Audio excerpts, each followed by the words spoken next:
Commissional session regarding the PFAS master plan. My name is Mark Bursch. I'm the chairman of the Board of Water Commissioners. To my left is John Esposito, Water Commissioner, Matt Woodward, Water Commissioner.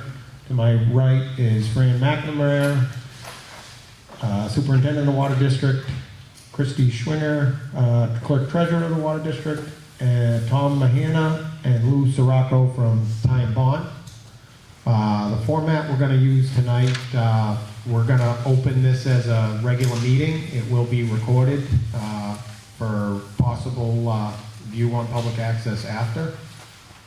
So we're going to open our meeting right now at, what is it, 6:38. Lou is going to do about a 15 to 20 minute presentation on the PFAS master plan. Then we're going to have a question and answer session. If you would raise your hand, come up to the podium, name and address, pose your question, and then we'll direct it to the correct person to answer your question. So without further ado, I'm going to pass it on to Lou Sirocco, I believe.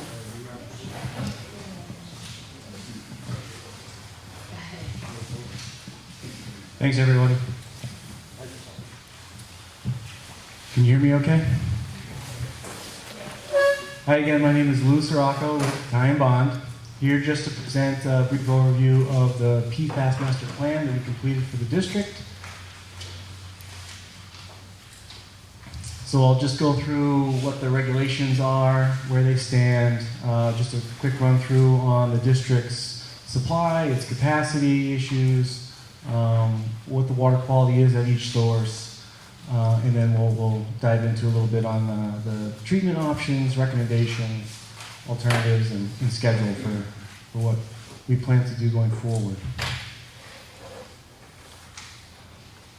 So it's been out there for a while. It's a man-made substance. There's a growing list, thousands of chemical chains long. Right now, Massachusetts currently has a 20 parts per trillion limit. We've been tracking the EPA. They've been letting us know they've had a draft MCL that's been waiting to finalize for about a year now. The limits for those include individual limits on a variety of compounds, where Massachusetts had a combined limit for a variety of compounds. Just so happens that this morning the US EPA did finalize those MCLs, so now those are final. So, and they pretty much remained unchanged from what they had published in their draft, proposed draft. So what you see up on the screen is pretty much what the new regulations are. And specifically, the main ones of concern are the first two, PFOA and PFAS, at a 4 parts per trillion MCL limit, with a goal of 0. District started in 1939, currently has 6 wells. Lancaster Ave has 4 of them. There's the Hickory Hills well, and then there's the Keating well. Distribution system, about 50 miles of pipe, ranging in diameters 4 to 16 inches. Approximately 2,500 customers. Serving a population of approximately 7,100 people. On average, they use about 500,000 gallons per day. They do have a max day. Typical max day is about 1.2 million gallons. Their historical high is a 1.4 million gallons, and those typically occur in the summer.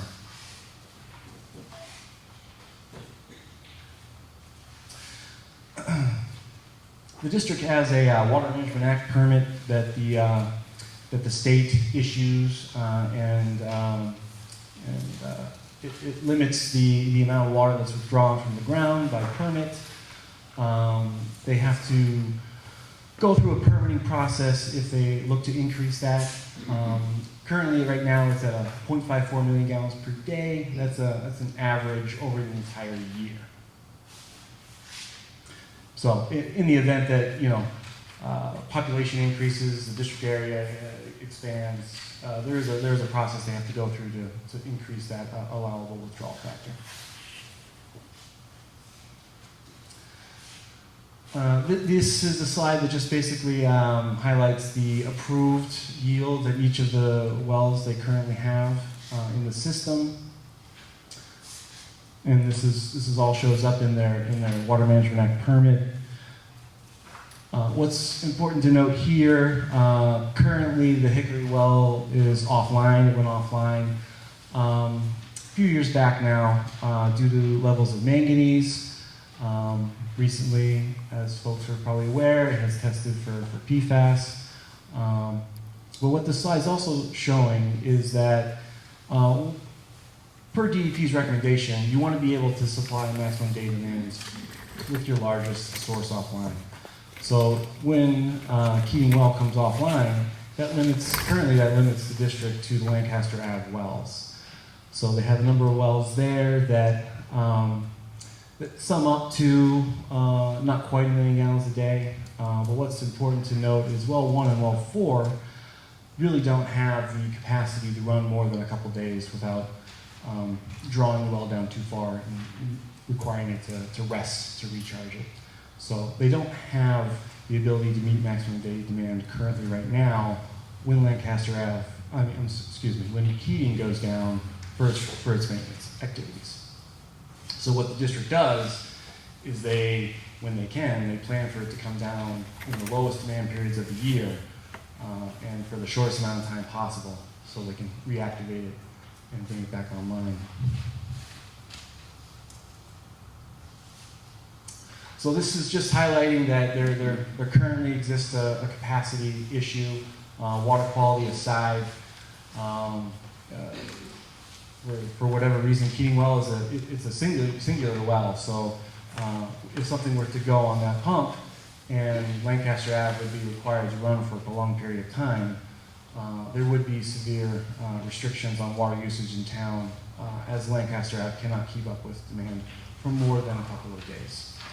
So restoring the Hickory Hills well is vital to the overall function of the district's supplies from a capacity standpoint.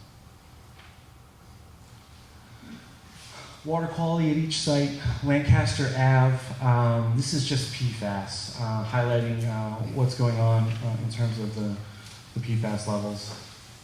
And now that the level of PFOA has an MCL of 4, it has tested over 4 parts per trillion and is now out of compliance with that criteria.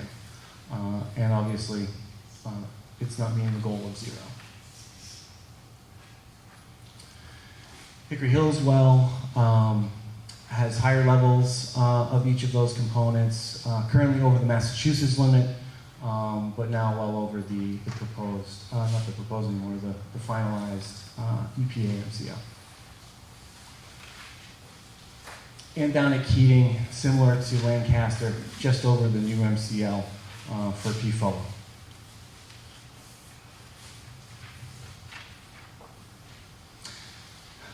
So throughout the master plan study, we looked at a couple different things, not only how to treat it, but first we took a look at, well, what happens if we don't treat it? At the time, we weren't 100% sure that the EPA was going to finalize an MCL at a level of 4. Now that it has, continuing without treatment is really not a feasible option. We did look at purchasing water from an adjacent community, several adjacent communities. Now that all of the sources are above the new MCL, it's not a feasible option to purchase all water from adjacent communities either. We took a look at what about developing a new source. Given the timeline of the new MCL and to come into compliance, there really isn't time anymore to, typically those take a minimum of 5 to 6 years or longer, depending on the complexity of the source. And then given the new MCLs, it's highly likely that any new source that we find is probably going to be above those and require treatment in and of itself as well. So not a feasible option either.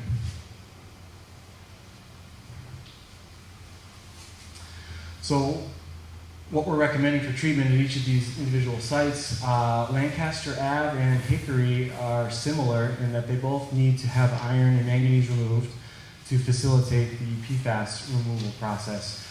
If you don't remove the iron and manganese, it can decrease the lifespan of your PFAS filter and drive up costs. So it is more cost efficient to remove those things that plug up the PFAS filter before you send your water for treatment in the PFAS vessels. Keating Well is dissimilar from the other two wells. It doesn't really have an iron and manganese problem. It is high in hardness, which causes some maintenance issues for the district. So that treatment system would look at managing the hardness levels before going to PFAS. So it would be a slightly different treatment system over at Keating as compared to what Lancaster and Hickory would need. So then we took a look at how would we approach this from a system-wide standpoint. So we looked at it a couple different ways. A fully decentralized treatment system, meaning we'd have an individual treatment system at each well. So we took a look at what would that look like. We looked at what would a fully centralized system look like. What if we just build one big treatment plant and piped everything over to it? So we took a look at that. And then we also looked at, well, what's the option in between, where we could combine two of the wells and keep one well treated by itself. And some of the pros and cons that we took a look at, cost is obviously one of them. Another one is resiliency. So the decentralized option is the most resilient option. You've got three major points of failure that would have to all go down to lose all your supplies. But on the centralized treatment option, you've got one plant. So if something catastrophic were to happen at that one facility, there's not a lot of redundancy. The two treatment plant option, leaving two different points of failure, balances, I think, the resiliency as well as cost. So there is some cost savings by centralizing a treatment system, and there is some cost savings from the operation and maintenance long term, and as well as maintaining that resiliency so you don't have that single point of failure. So what would make sense in this scenario for what that kind of in-between option, hybrid option, if you will, look like with two treatment plants? Since the Hickory Hills well and the Lancaster site have similar water quality, it does make sense for those two to combine into a single treatment plant, as the treatment system would be identical for both. The other main component here is Keating Well is the largest supply. So when you combine Lancaster and Hickory together, that provides some balance between Keating versus the other two combined. So if one of those two were to go down, you're in a much better position, regardless of which one goes down. So in the end, this appeared to be the least expensive option when compared to building a treatment plant at each site. It's definitely more resilient than a single treatment plant. Doesn't require any land acquisition. It addresses some space constraints that we recognize exist over the Hickory Hill site. At that Hickory Hill site, it eliminates the need for chemical deliveries. Those go away. You wouldn't be using chemicals there anymore. Really, the existing infrastructure there would be dedicated to pumping raw water, untreated, just right straight over to the Lancaster Ave site for treatment over at that site. So it really minimizes what we need to do over at the Hickory site. Then we took a look at the Lancaster Ave site as part of this. Where would we put it? How would it work? There is a nice spot back in the existing site. They own a lot of land at Lancaster, and there is a sufficient amount of area we could build a building. There is a good amount of land that is both outside flood zone, outside resource areas, outside zone ones. All these things are important for different reasons, so those options are available to us to help manage the building systems that go along with both the building and the treatment system to be outside some of those resource areas for various needs. So we took a look at that and found an adequate location at the Lancaster site. We also took a look at how would we get water from Hickory over to Lancaster. There's two main routes. The route I have up on the screen.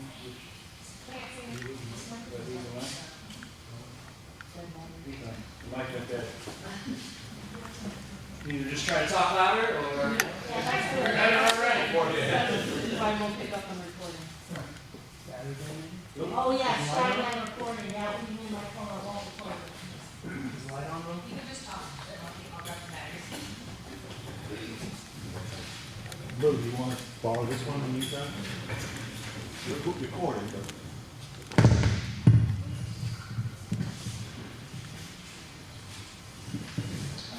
Hello. Okay. Yeah, Tom, thank you. If you could take over the slide management, that would be helpful. So, I can't see it, but I remember what it looks like. This is option one.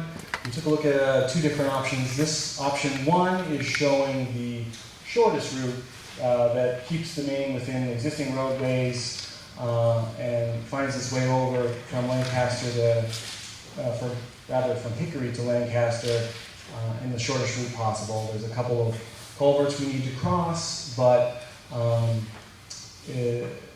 it was the shortest route, so that's the route that we've based a lot of our costs on, just the shortest one, and it's around 3.8 miles. There we go. And then in that recommended option where we have two treatment plants, the other site is the heating site, so we took a look to make sure we had good space over there to construct a treatment system. We found that the district does own a good deal of land over there. We've got some space that's both outside the Zone 1 and resource areas, so there does appear to be adequate space to build a treatment system that would augment what's going on over there. And try to take into account that there is some existing infrastructure that we're going to try to reuse the majority of to keep costs down.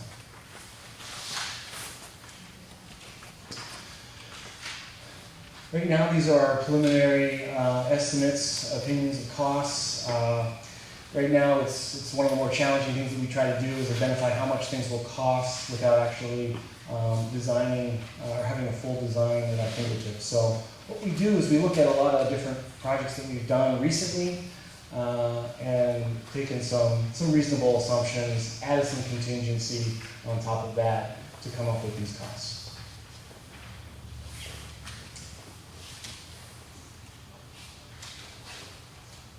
This is a schedule, so what's important to these projects is SRF funding. They recognize that the state and the federal government are mandating a lot of these things to take place in terms of treatment. What they have tried to do is provide a way to more economically fund these things. Through the SRF program, the district has the option, and for this type of project, they have the option to get 0% financing, which is a huge spend. That is really a big help to these types of projects. And then, but in return for that, they have a predefined and rigorous schedule that needs to be adhered to.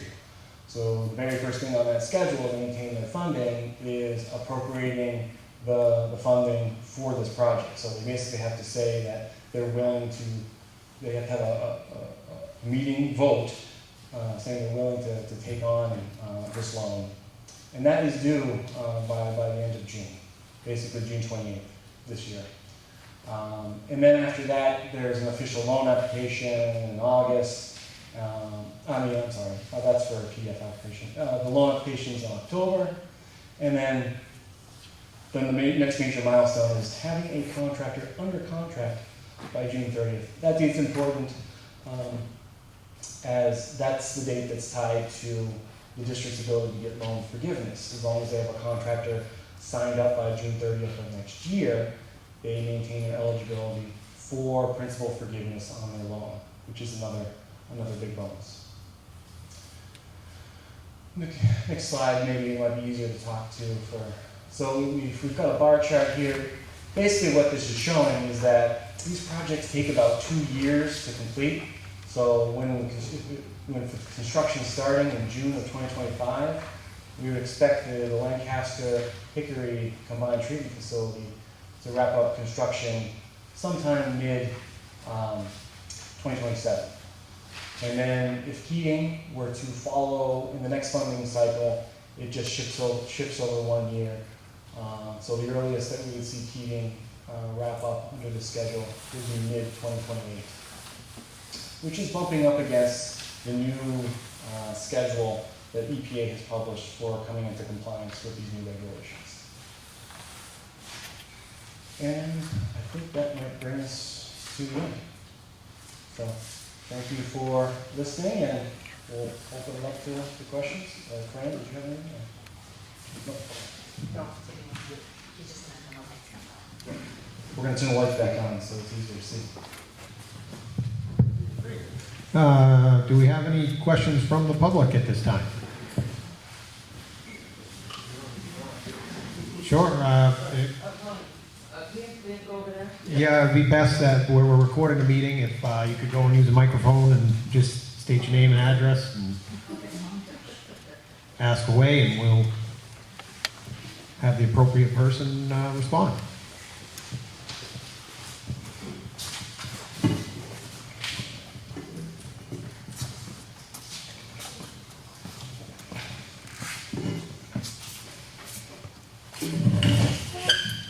John Fortune, 50 Hemlock Drive.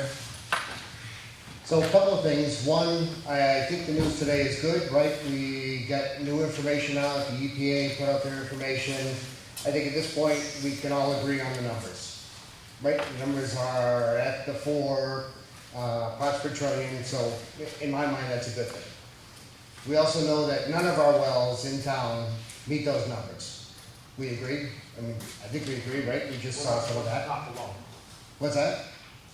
None of them meet the 4 parts per trillion. Correct. That's correct, right? So we have to treat, no matter what, we have to treat some wells, Correct. correct? All of them.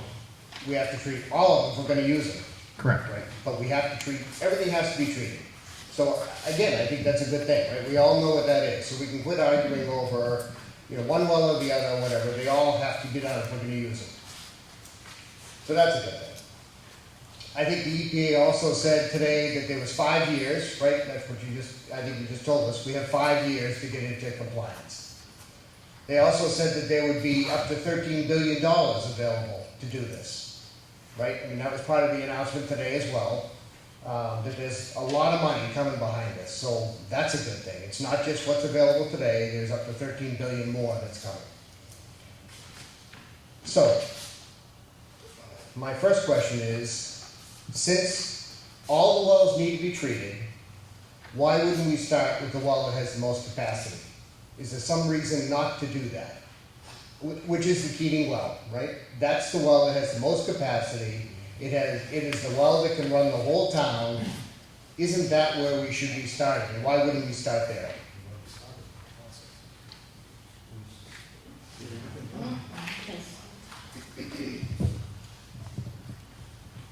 So currently, the funding is tied to the Hickory Hill site because that is what achieved the SRF loan and got on the list as that had the highest amount of PFAS, and at the time, the only one that was over the Massachusetts level. Currently, none of the wells are over Massachusetts level until they adopt the federal standards. So they have a period of time to adopt those standards to maintain their primacy over regulating these contaminants. So in order for Keating to be getting funding, they would then have to apply, as we're already planning to do in the plan, this August, which we're planning to do. So then, yeah, So there is a plan to apply for Yes. Keating, funding for Keating. Correct. The Keating well. Yep. Okay. All right. Would we, Yeah, so the typically the funding application, PEFs, project evaluation forms, are submitted sometime in August. They change the date around from year to year. Then you find out early 2025, roundaboutish, those dates change year to year too, whether or not you make the list. And then you go from there. Currently, the Hickory Hills well is on the final IUP currently and ready to be funded. So whether or not Keating will make the list is unknown. It's not guaranteed anymore as there are so many people applying for funding. Okay, so the Keating well, to take care of that well, is 12.2 million, correct? It is, it's 12.2. So, so if it doesn't make the list for SRF or wherever this funding's coming from, then there's a bond, and I think what Fran told us recently, the bond numbers were 4.9%. 4.25. 4.25. They're 4 something for bonds, right? They're somewhere in that number. So even if it doesn't make the list, those of us that are going to pay for this, if we pay for the Keating well, it is significantly lower than paying for all the wells, because it's either one or all of them, right? You either have Keating or you have to have the Lancaster and Keating, because Lancaster isn't enough to run the town. So even if we pump the water over from Hickory Hills, run the Lancaster wells, we still have to have the Keating wells done, which goes from a $12.2 million number to a $45 million number that we have to fund. That's kind of the way I'm looking at this. And tell me if I'm wrong, but that's what I'm seeing.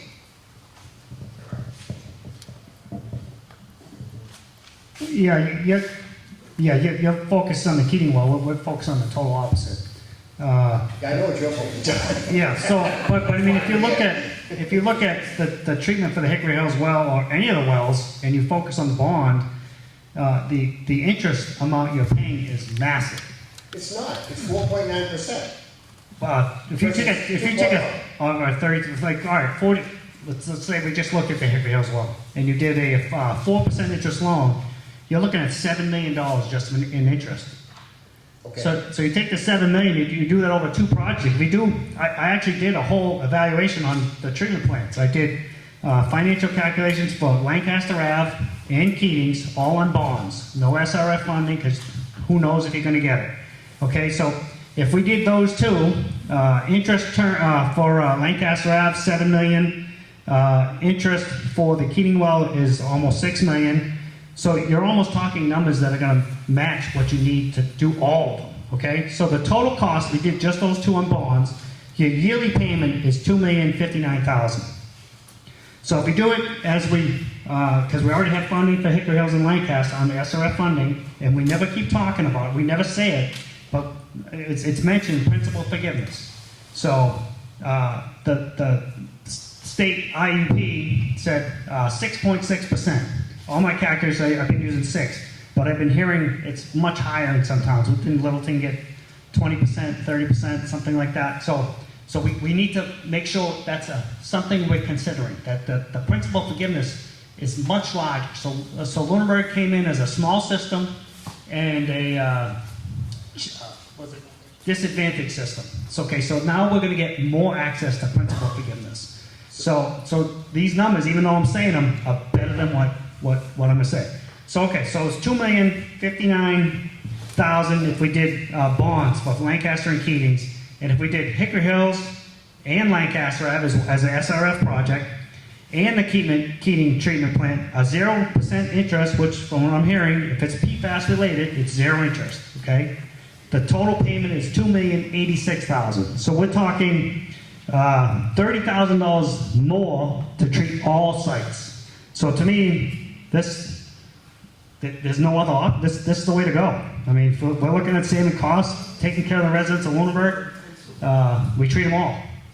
So I hear what you're saying. I don't, and I agree with you. You're not wrong. However, the difference is we're talking $45 million in principal versus $12.2 million in principal.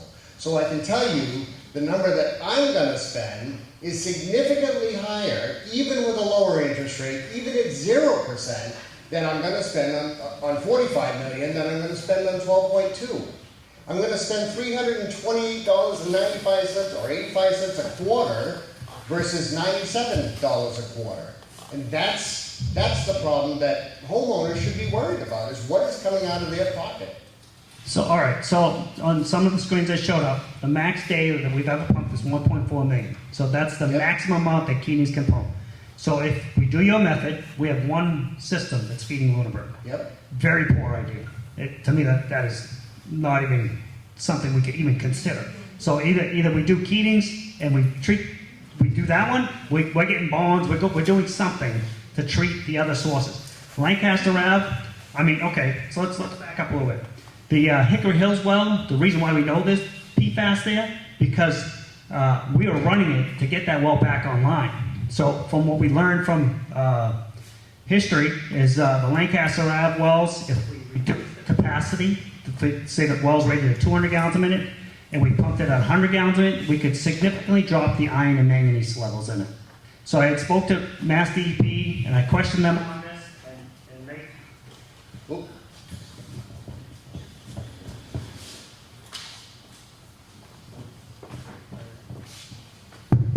Yeah, so I talked to Mass DEP, and they said I can go ahead and try it. So that's what we were doing. So we ran the well at a half capacity, and the manganese levels dropped quite significantly. Not to 0.3, they got pretty close. So then we dropped it even lower. I think we were pumping, the last time we pumped it, it was 150 gallons a minute we were pumping in. And we got to the limit for the from Mass DEP is 0.3. You need to be 0.3 or less. And we got it down to like 0.35, 0.37. So we were pretty close.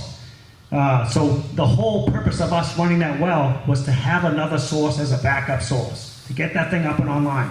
And if that thing dropped to the levels, if it didn't have PFAS, that well would be online right now. Okay, so we started running the well. We did all kinds of testing, VOCs, SOCs. I know everybody keeps saying it's contaminated from a site 2 miles away. Not true. We've tested for every possible contaminant that could be, and that well passes them all except for manganese and PFAS.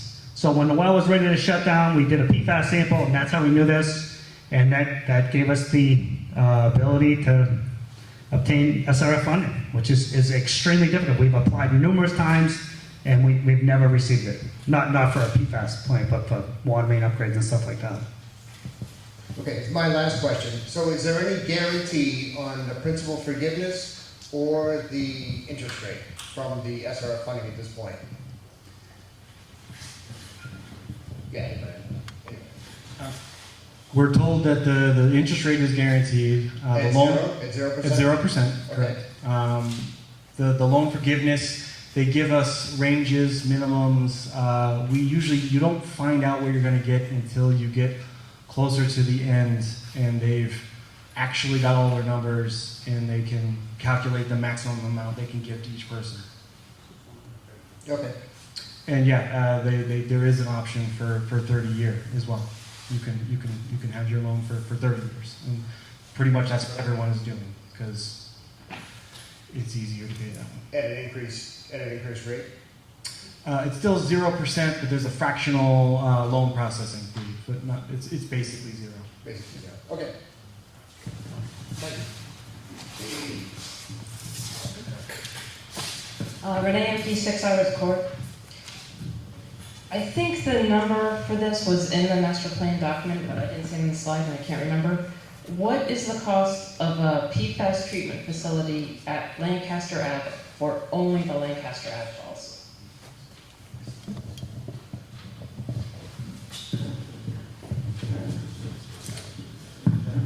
Yeah, from what I read, because it was mostly focused on Lancaster and Hickory Hills together, but I did find it in there, and it came to 15.6 million just for Lancaster. And to do a treatment facility that treats both Hickory Hills and Lancaster costs, what was that number? Both was 32.2. Okay. And that includes the transmission line, right? That is correct. So, a question I have is, how do PFAS levels How do PFAS levels impact the cost of a treatment plant in terms of, do you have to, the cost of construction, do you have to build a bigger treatment plant in terms of long-term maintenance? How, because Hickory Hills has like 4 times higher PFAS. than Correct. Lancaster. Yeah. Really, what's not the PFAS levels aren't really driving too much the costs there. For most plants, we're finding that granular activated carbon is the most cost-effective treatment media right now, and there's lots of other things in the water that take up absorption sites on the media. But so roughly speaking, the higher the level of PFAS, the more frequently you would need to change the media. So in terms of long-term maintenance, it would increase that cost long-term over the course of time. Well, we're doing piloting to show what that would be, and we'll be comparing it to the other well sites. But at these low levels, the impact is not that much different. So what accounts for the nearly $17 million difference in a plant to treat just Lancaster Ave wells versus a plant to treat both Hickory Hills and Lancaster Ave? There's a good amount that goes into the transmission main, about 3.8 miles of pipeline. And what does that cost? Roughly speaking, somewhere in the $6 million range. Okay, so we've still got 10 million. Well, when you change the capacity of the plant, your filters get proportionally larger. All of these filters are sized for a 10-minute intubate contact time. So when you increase the flow rate through the plant, you need to increase your contact time on the filters. That's nearly double the cost of the Lancaster Road. The building could potentially get bigger if you need more filters. True. Okay, so earlier today at the Water District's regular meeting, we heard about some new state requirements and the impact it has on the cost of the Mass Ave water main replacement. That it's more paving, more moving, anyway, more money, more cost. This project's gonna cost more. Does that have an impact on the transmission lines to be run from Hickory Hills to Lancaster Ave? Any of those new I'm not familiar with what's impacting the cost. In this case, I don't think it's local roads, so it'd be meeting with the DPW and the selectmen to discuss what they would like for a repaving process. Typically, it's, you dig a trench and we would pave like half a lane, do a mill and pave kind of thing. And then the only part of this project that would require a Mass DOT permit was the part where it crossed Route 2A. So I don't think the impact for the 2A part of the project would be significant. The paving of the roads, I assume that's part of the pricing. It's 5 times more transmission line than the Mass Ave project. Just in terms of feet, 4,000 feet versus 3.8 miles. Correct, but we're talking, the Mass DOT permit it was very extreme, different depths. We have full temporary water lines being installed. Yeah, so the temporary lines was a large amount of money just to do the temporaries because there's no secondary feed to that whole area of town. So the whole Hickory Hills and the whole Cortland Circle, Flathead, that whole area is only for one main on Mass Ave. So that added an extreme cost to it as well. And there was a directional drill on that one. There was a big wetland area that we had to drill through. That was an added expense. So nothing on that other project is really similar to this one. Okay, so 6 million to run the lines for the water treatment, roughly. Yeah. 6 million to run the transmission lines of 3.8 miles. That's the estimate, yeah. The original budget, just so you know, for Mass Ave was estimated $800,000. So that's what we were anticipating for a cost. Oh, but you borrowed 2.2. Yes. Sorry, 3.2 million. Right. The original cost was $800,000, and then once we started going through the process and finding out what was going to be entailed, then the number went up to 2.3 million. Okay, because we're all paying that too. What, we will be, I mean, the. You will be. yeah, with the- It will be. Starting in July, we'll have another charge, Yes. so, Yeah, down the road. yeah, those are mounting. Oh, yeah. Yeah, there's also River Ride coming, so. Ken Stafford from 54 Pine Acres Road. Not a budget issue, not a budget question. In fact, it may not be the right people to ask. But I'm new to Hickory Hills and to Lunenburg, and I've heard rumors that when this well comes online, the Hickory Hills well, that's going to do some restrictions in terms of use of the lake, in terms of access to the adjacent beaches and shores. Is there any fact to that? Not at all, zero. So we have a permit, so to put that well, the Hickory Hills well in line, we have to acquire an easement. And the easement was only tied to the land area around that well. So the actual 400-foot easement extends into the lake, but we were not required to protect that. And we couldn't, because we don't own that. We only own the shore area. The shore area, we have a very restrictive easement, and we can stop you from walking. But the lake, I hear what you're saying. Is that there's yeah, the no lake- changes to the lake access? yeah, so we cannot control what happens on the lake. You can still boat, you can fish, you can do whatever you want on the lake. We don't have the authority to restrict that. Okay, that's all I need to know. Thank you. Andy Stavasky, 8 Winter Brink Court. Has the Lunenburg Water Department ever had to purchase water because of the Keating well going down? No, we've never purchased water. We don't have a connection. We have a connection with Leominster, but it's not adequate pressure-wise to just turn on. We'd have to bring a fire truck and pump it into Lunenburg. Have you ever had to do that? No, it's been the other way. We've actually fed Leominster. Well, yeah, we've never taken it back. Very good, thank you. Just for not when Keating was down. We did in the past. We used to buy water from Leominster. That Before was- Keating? Oh yeah, that was in the 60s. Yeah.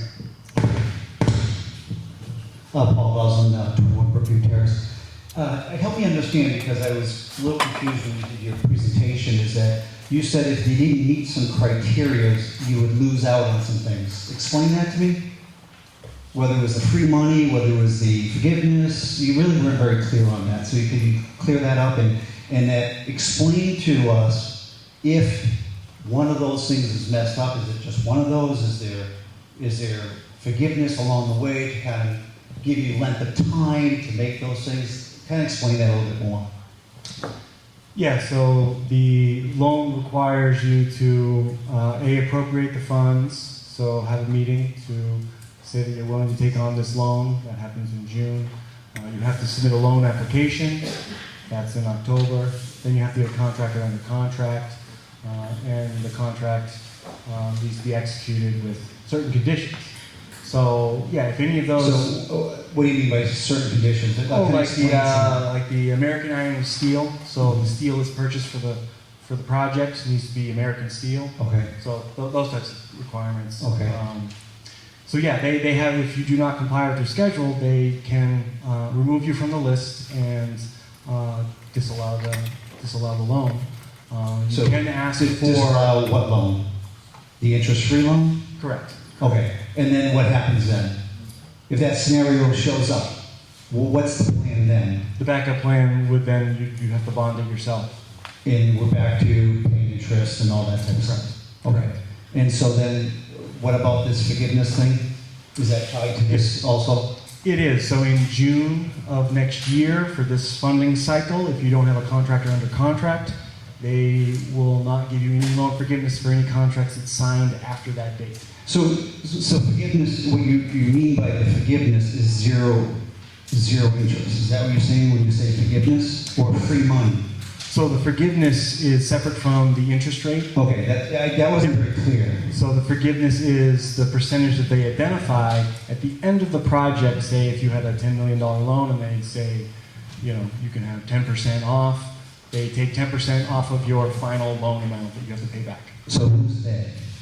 The Clean Water Trust. They're the ones that administer the loan. Is that a state thing, federal thing? It's a state agency, yeah. Okay.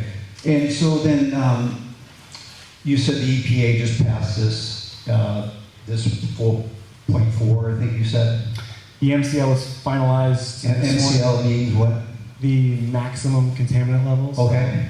That's the number at which you go over the MCL, Mhm. you're out of compliance. So is that a law that's passed or what?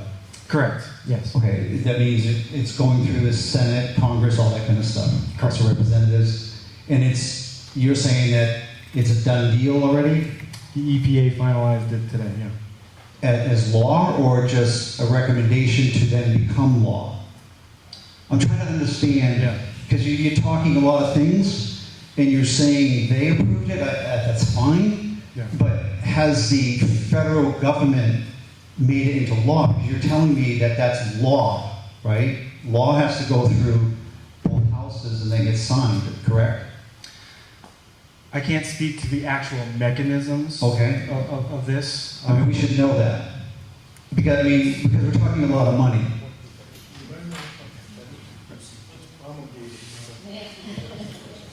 It's a federal regulation now that the water district must comply with. Okay. And then if they don't?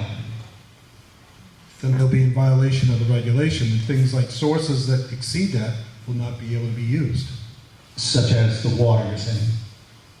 Correct. All the And- wells that exceed that contamination level Mhm. will no longer be able to be used. And how long is that timeline? Because there has to be some communities, I'm not even talking Lunenburg. This is national. This is I not, understand that.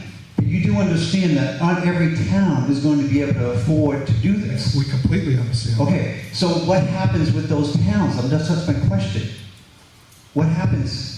That's a question that has to be answered. It at the needs to federal be level. answered, yes. And the timeline that needs to be answered.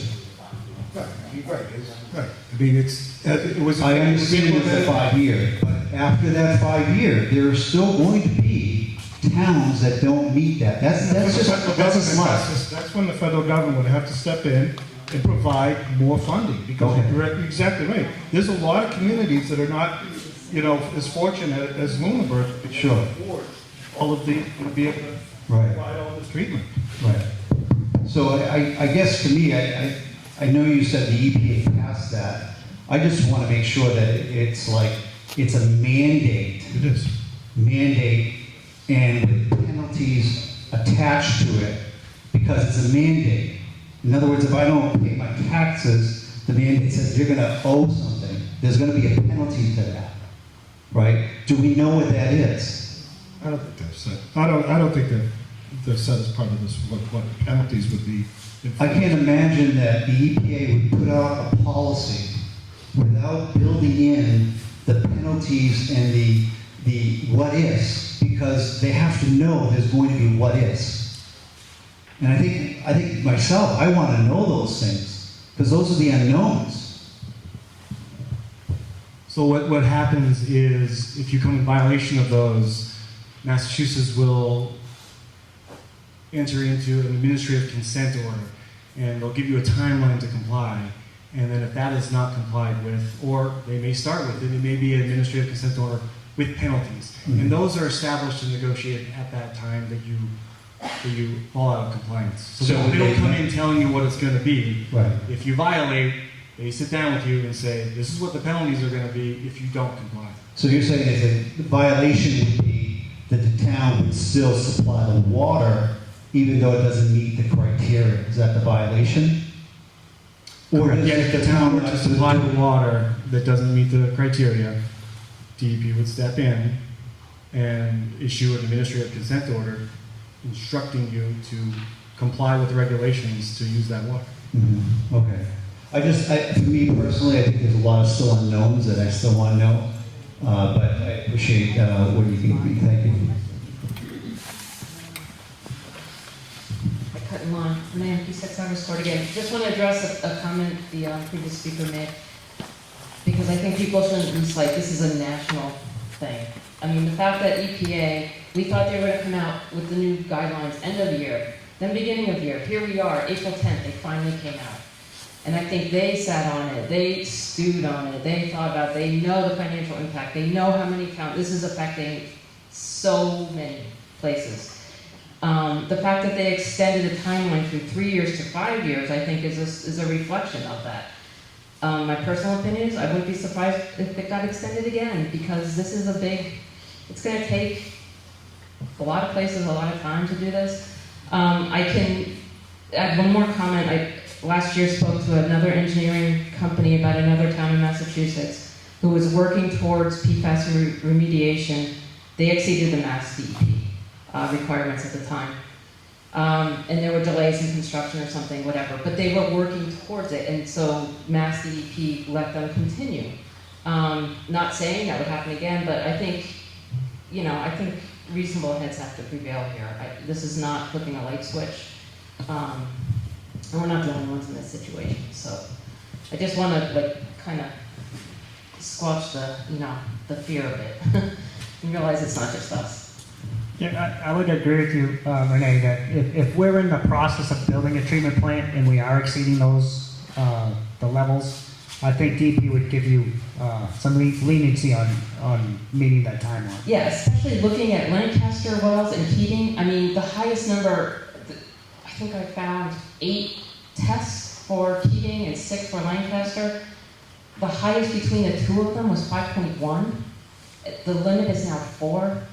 And some of the tests were below. And it's only one of the 6 that they're now calling. It's different than the PFAS 6 group. It's actually 5 different ones, and then the hazard index, which we're well under. Only one of those at Lancaster and Keating crosses that 4, and it's like, under 4, just over. I mean, it's really close. Hickory Hills, 2 of them are 4 times above the new guidelines. Which was why I asked the impact of, adding a higher PFAS well to a treatment facility that is servicing a well field that's just like at or maybe below the threshold. You're kind of contaminating good water. So on the PFAS levels, we've been tied to numerous Zooms, and from what we heard is the EPA wanted to set a regulation much less than the 4 parts per trillion, because it is so harmful to people. That's why the guideline is 0. They want 0. And it was 0.02, and they even dropped it to 0. So on some of the Zooms, we were speaking with DEP, and DEP said that if you're above 2, that they want to start talking to you, that we should start looking for some form of treatment. So I'm always saying it's just that I think, we're just... Don't go by today's enforceable EPA. Yep, and I'm just saying that they wanted to go further, so and then they obviously couldn't.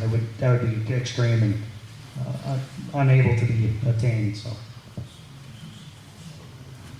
John Pease, 11 Lunenburg Court.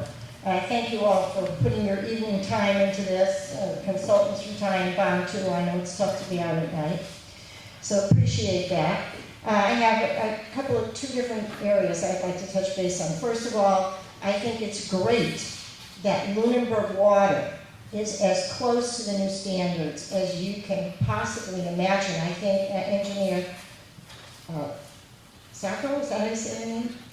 Sirocco, at a previous meeting in November of 2022 said that we were a whisker over the limits. And so for all the people at home who are worrying what's happened over the years, it's good water in Lunenburg. And we're going to have to treat Keating, and we're going to have to treat Lancaster. There's no doubt about that. But we're not skyrocketing over the amounts. We're really pretty close to what the new regulations are, which makes me feel good. That water coming out of my tap has been good water. That's one thing. The other thing, and this is a question for Ty and Bond, I noticed during the presentation that you said it was important to have redundancy in the treatment plant. So you didn't want to have one treatment plant because if something happened, that would be an issue. I know that you have also consulted with neighboring towns. And have you given that same recommendation to neighboring towns, or have the neighboring towns decided to go with one treatment plant for the town? It's different from town to town. I know I've worked with a number that I think I don't know that any of the ones that I've worked with have only one treatment plant. They do have multiple sources and options and redundancy in the system, yes. Because when I spoke to Littleton, they told me that you guys did a great job consulting for them, but that you recommended they have one treatment plant there. And So it's a similar situation there where they have 3 wells and 2 of them were centralized, one of them is remaining decentralized. And does that one need a treatment plant? It does need a treatment plant and it will have its own separate treatment plant. Okay, well, thank you for answering that question.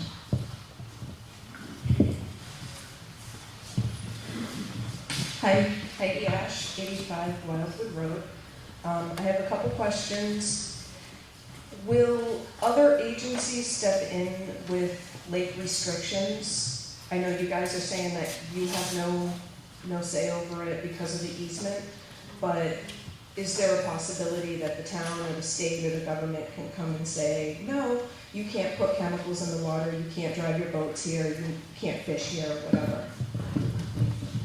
On the chemical one, that you need to apply for a permit, so Correct. yes, so whatever that permit is, if it's no restrictions to public water supplies, which there are well points on that lake, I'm aware of several, that when you drop the lake, they have issues getting water, so maybe if you're allowed to do your treatment, chemical treatments and not affect those people, I don't think it would affect the municipal well as well. So I mean, but you do have to apply for permits through conservation and Mass DEP, and other than that, I don't see any other restrictions because we don't have control of the lake. We cannot tell you what to do other than the chemical treatment. And from what I understand, which was not easy to get, what the chemicals were, but from what I understand, the chemicals that are used are allowable Yes. through Mass DEP.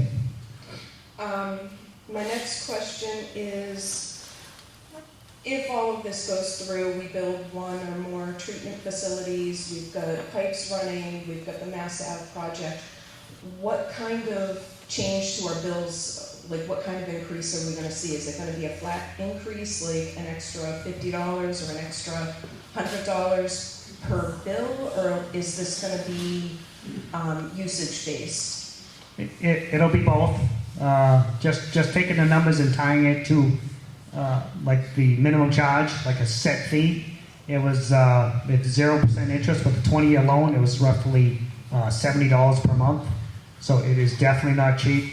And I mean, it's kind of difficult to even say how much it's going to be.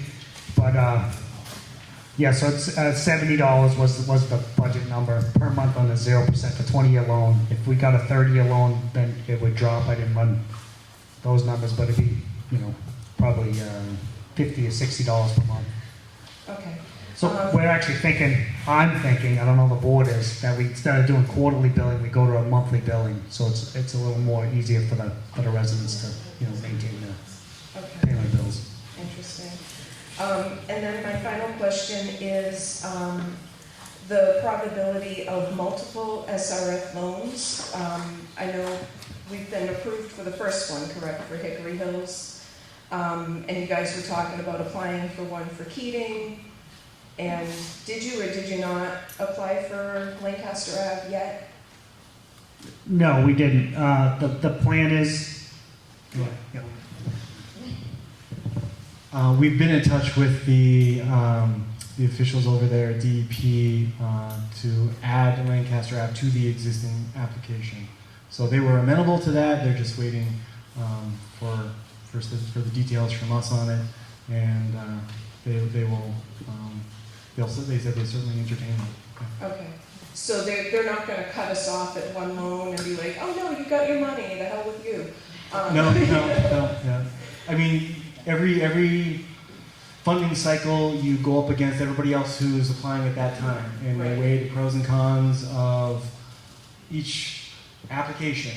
And so we take our chance each take time. our chances each time. Yeah. Okay. We have had folks in other communities who were on the list. They did not vote to appropriate the funds at the town meeting. So they withdrew themselves, so give themselves another year to kind of get themselves together.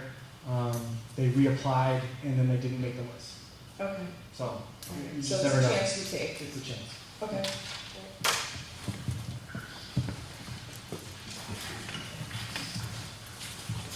Sorry, I'm back. John Fortune, 15 Hemlock Drive.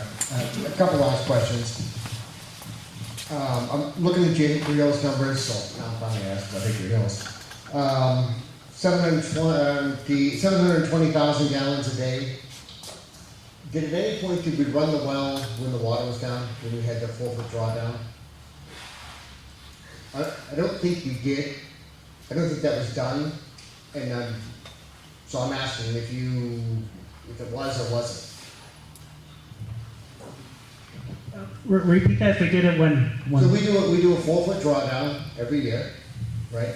The water was down in November and December, so the well is going to be at least 4 feet lower. And so have you been able to run the well 500 gallons a minute when the water is drawn down 4 feet? We haven't. I mean, this is kind of a new thing that you drop the lake. It's significant. Well, for 8 years or whatever. Yeah. Okay, so yeah, but the well hasn't. Yeah, the well wasn't online. But the well, it's 49 feet deep. It has a rated capacity of 500 gallons a minute. There's all kinds of safety factors in that 500 gallons a minute. The original thought was that the well could actually do 1 million gallons a day. That's what all the reports are. But they actually backed off on that and went to 500 gallons a minute. But I don't think a 4-foot drop in the lake would affect the pumping rate. Okay. Yeah, when we did the actual pumping test, it was done in, I believe it was 93 or 94, and that was when I don't think they dropped the lake back. No, we didn't drop it back then. Okay. Second question, back to costs. What are the costs of these treatment plants after you build them? What is the cost to run them? I know they're not free. There's staffing costs, there's chemical costs. A lot of these things are currently, costs that the district incurs. But then there's the energy costs to power the facility. So that would be a new cost, the energy there. And then probably more substantially on PFAS treatment plants is the media replacement costs. And so what is that? I can't give you an exact number. It depends on many factors, how quickly that the media lasts, and we're in the middle of a pilot to determine just that. Okay. So you did Littleton. I don't know if you specifically were involved with that or not. I was involved in that one, yes. And they're saying they're replacing their media every year. Yep, that Is that is what a you'd target. expect? You try to target a year Yep. or more if you get lucky, but yeah. So is that an expectation that it's about a year? We would hope that you would get at least a year. Okay, so we may not get a year. It may be less than that, depending on how fast you go through it. It's site by site. Yeah, it's really hard to say. Okay. So they also told us it cost them about $500,000 to replace that media. They have it trucked away, burned wherever they burn it, do whatever they do. So it's $500,000 a year for one plant for the media alone. Is that? Well, that's 4 filters on the fresh install. When you do your annual replacement, you're only replacing half the filters, the lead filter. When you do that, your lag filter goes into lead, and then you got the fresh media put in the lag, and then the next year you replace those filters that are going on. So right now you've got filters that are running in series, so the one lag isn't really actually doing much in terms of removing anything. Yep. It's just a safety precaution, so that when you do get breakthrough, you're capturing it immediately.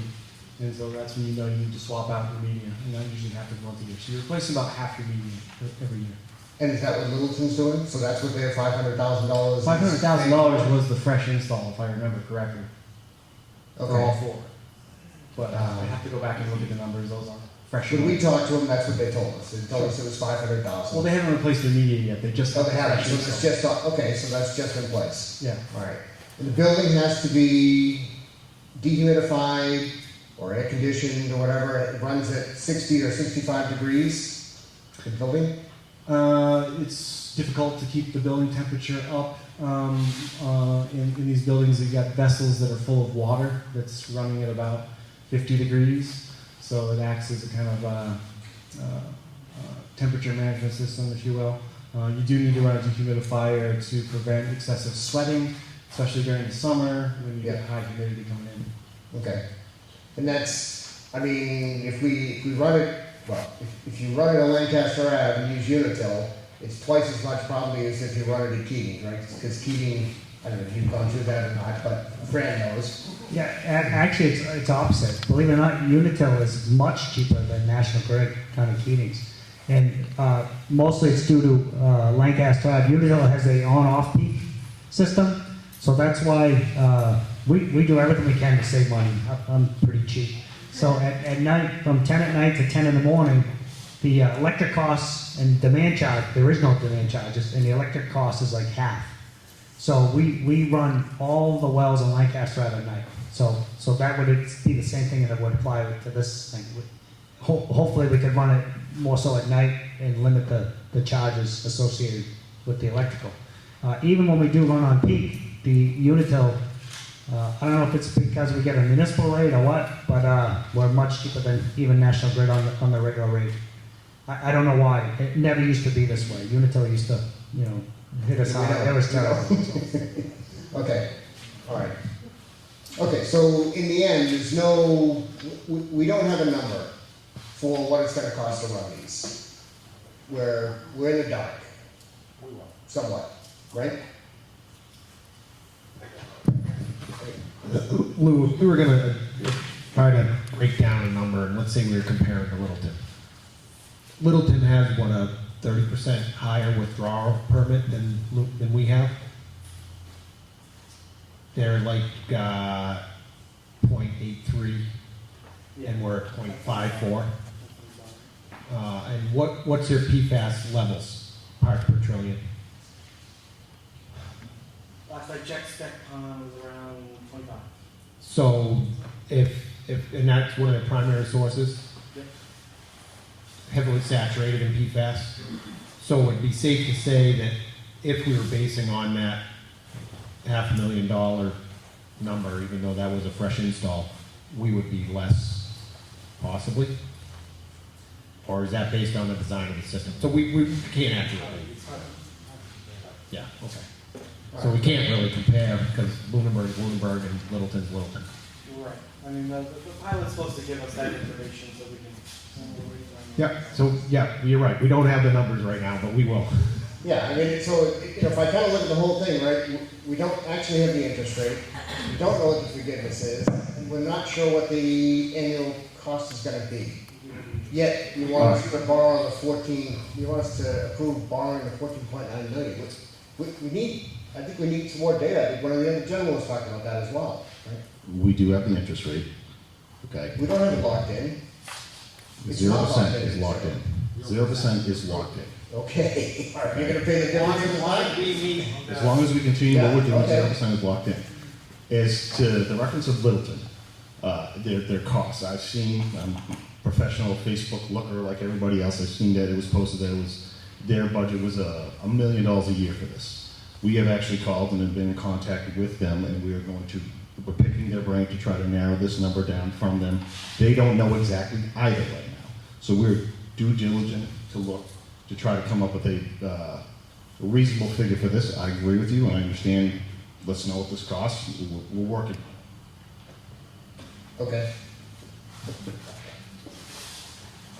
Yeah, whatever, I mean, I'm sorry, it's just, these are informational meetings, we're here for the information, and I appreciate this, there's been a lot of information shared, but we're gonna get down to the dollars, and we really need to know how it's gonna affect each one of us, how it's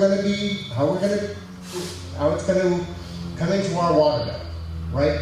Is it gonna be by use? Because certainly, I'm one of the connections, but I'm not the same kind of a connection as a school who uses way more water than I do, so I don't think I should be paying that amount, right? I mean, so let's figure some of these things out so that we can make educated looking at this, so we know what I believe that we are, and it's continued to come through that we're not. This is what I don't understand.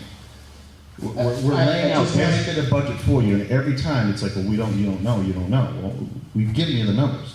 We don't know the annual cost of the building. No, I do not know that yet. Okay.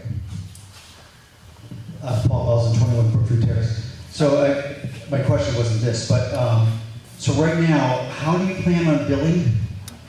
I know quarterly, monthly, that type of thing, but where's the, what establishes that? Is it by gallons people use? Like, what's the determination that you're saying that we're gonna get billed? So typically when we do a rate increase, we look at several factors. So we'll take a percentage of this needed increase and we'll tie it to everybody's minimum charge. So, okay, so there's, say, 40% of that's covered. Then we start targeting the usage. So typically we do the lower usage is a more minimal impact, and then the larger users, that's where we start really hitting them all at hard. So this is where, so what we do is when we do this, we know what we need to see for revenue, and then we start, I take all the actual meter readings for the whole town, and I have our current rate, and I do like 50 different rates on there. I change the minimum charge, I change the block rate for this, and then this, and then this, and I just keep running through them, and then we sit down and present them all to the board, and we start looking at it. So we try to do it so the lower users, like typically the elderly, you know, the least impact to them, you know. And then the people that want to water the grass, they're gonna pay daily. And that's how we always do all our rate increases. Right. So it's not gonna be just this fee, everybody's paying for that. So, but there will be a portion that everybody's gonna pay for, and then we'll work our way into it. And I think that's understandable, acceptable, sure. So will that be posted at how you plan on doing that ahead of time? Like when you go ahead and present this to the town, these are the numbers. This is how we're going to pay for this. Throughout all those scenarios that you said, because that's what you do now, can you then, because you're going to have we know you're not going to have an exact number, but you're going to have an estimate. Based on that estimate, are you going to show the public how it's going to get paid per minimum, per usage, and all those things? I think that's what I would like to know. And then the other thing is, I haven't had well water for very long, but do you like shut off the water here in this town? I know Pembroke's like, it could be the rainiest summer and they shut it down. They're consistently shutting their water down. You mean the water restrictions? The usage, yeah. Yes. Usage. Yeah, well, that's a state thing. So you got two ways to do it. You can either follow a stream flow. Ours was the Squanicook. They changed it. There was the other one in Nashua and Pepperell.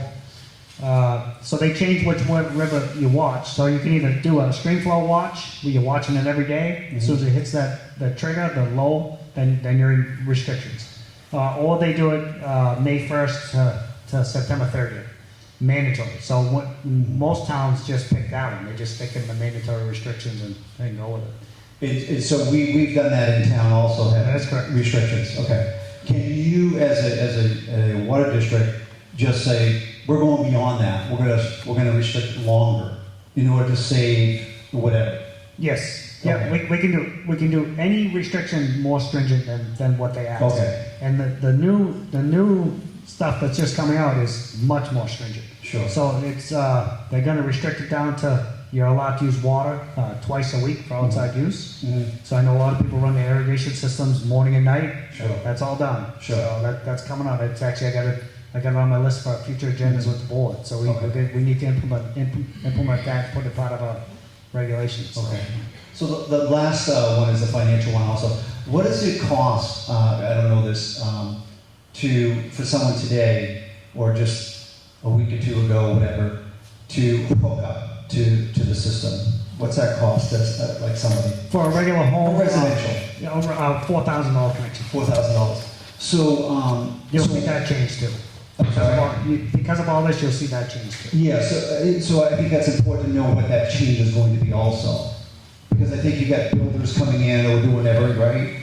And they're trying to make a living. I think in part of this whole presenting and being as transparent as we can and having much information, people should know what that number is going to be with this new filtration system. So I hope that gets addressed also, I guess. So to address these, if it was 100% guaranteed that the SRF loan was going to be approved, then yes, that's easy. But I mean, if it's not, then we're talking paying bonds and interest rates, and it's.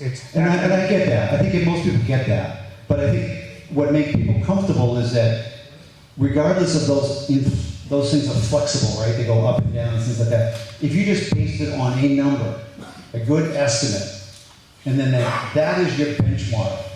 And you can certainly declare the benchmarks could be higher, could be lower.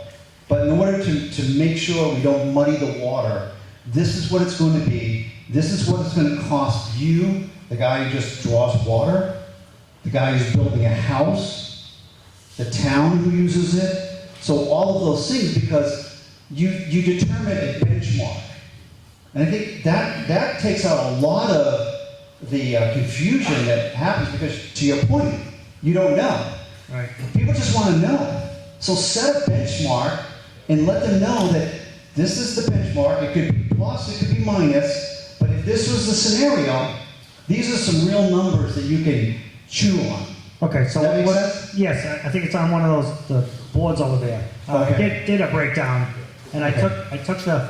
I didn't get that. I only got this packet with the black So on. I did all the residents, and I broke it down per quarter. Right. And it was 0%,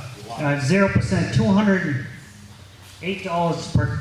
Is that $8 or $208 per quarter per house. Right. So that's full pay for this whole thing. You know, but then we tie into, like you said, not everybody's going to pay the full. Some are going to pay less, and some people are going to pay more. Right. So, but that $208 is a baseline guide for everybody. Okay. Every connection in Lunenburg. Right. It's just 2,505 connections. And counting on new builds too, is that was that built into there? No, that was just the existing customers. Okay. Yep. Okay. Good. Thank you.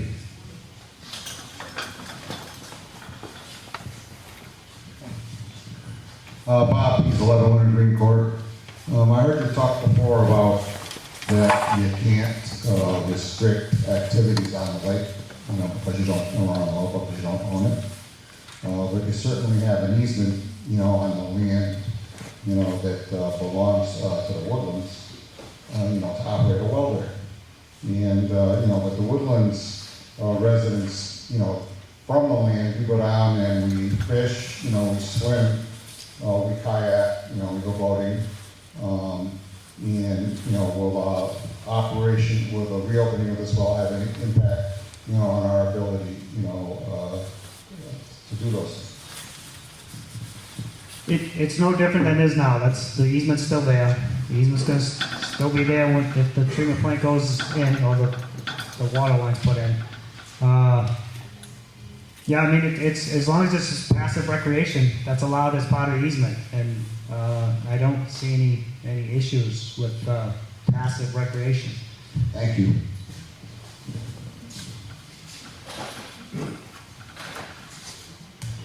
Bill Hudson, 90 Hemlock Drive.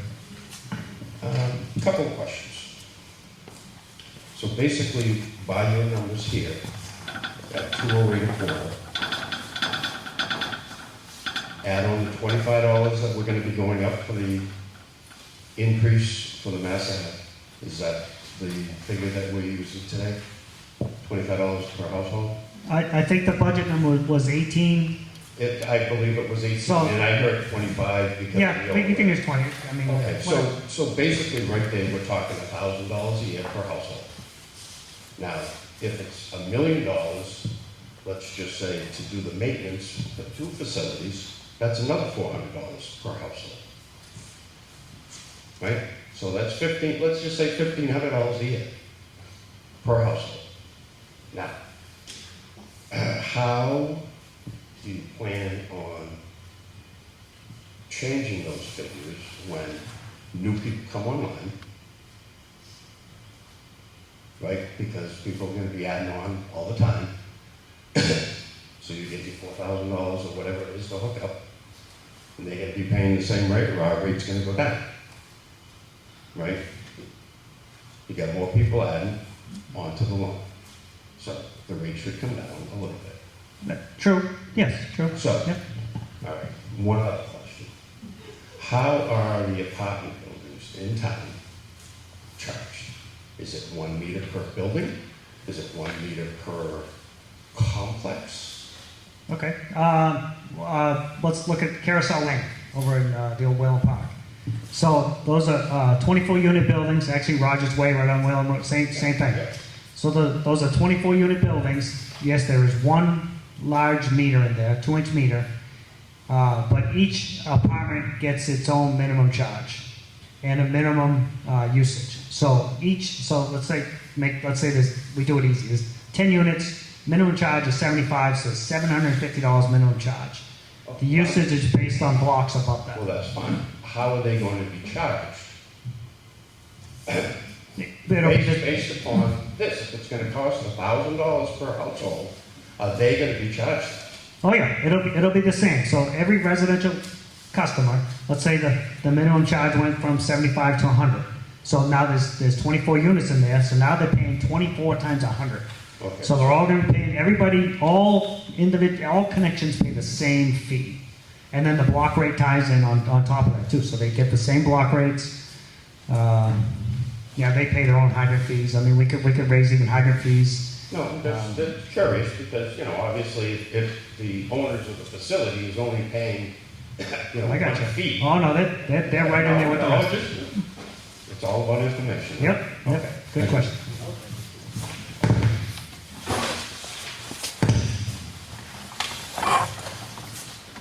Hi, Bill Emke, 445 Townsend Harbor Road. Thank you, Fran, for this. I looked on the other side. The only thing that's missing here for completion is just the Lancaster by itself. Could you put that together? There was one handout on the counter that had Lancaster individual and Keating's individual. Oh, it is? Oh, Yep. Oh, it is? Okay. I didn't see it. Oh, now that's service. Thank you.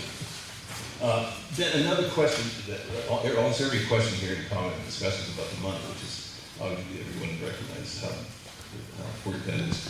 But I have one way down under the ground pipes, because I heard something when you were talking about the Lancaster and the Lunenburg connection.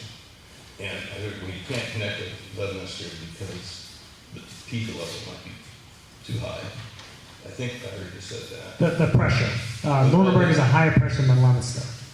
But the first thing, I'm sorry, I didn't finish. Lou, that's Lou. When you were talking about, when you mentioned that because it may be the PFAS might be higher in the connecting one. And then I heard there was a pressure differential, therefore you couldn't use it. But then I heard trucks were used at one time, where you would have to use trucks. Then I heard historically, sometime in the past, it was used.